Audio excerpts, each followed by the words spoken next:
Son décor parle pour elle, c'est ça, une signature silencieuse.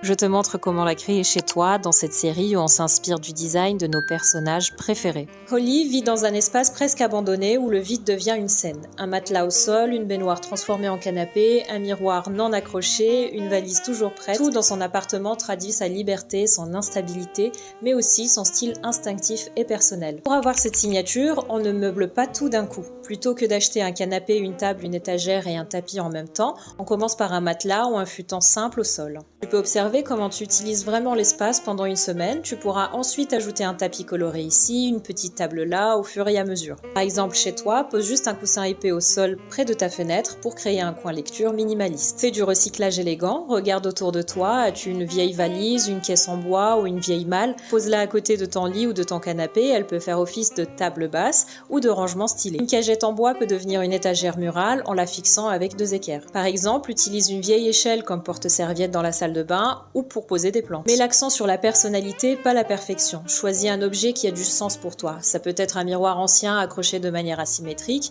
une lampe d'appoint rétro dépareillée, un fauteuil coloré que tu as repeint toi-même. Le but n'est pas d'avoir un intérieur catalogue. Et enfin, mise sur le minimalisme émotionnel, mais pas froid. Ne surcharge pas ton espace, choisis 3-4 objets avec une vraie histoire et expose-les. Laisse-les vivre dans ton intérieur. Dites-moi si vous voyez autre chose dans son design et abonnez-vous pour la suite. À bientôt.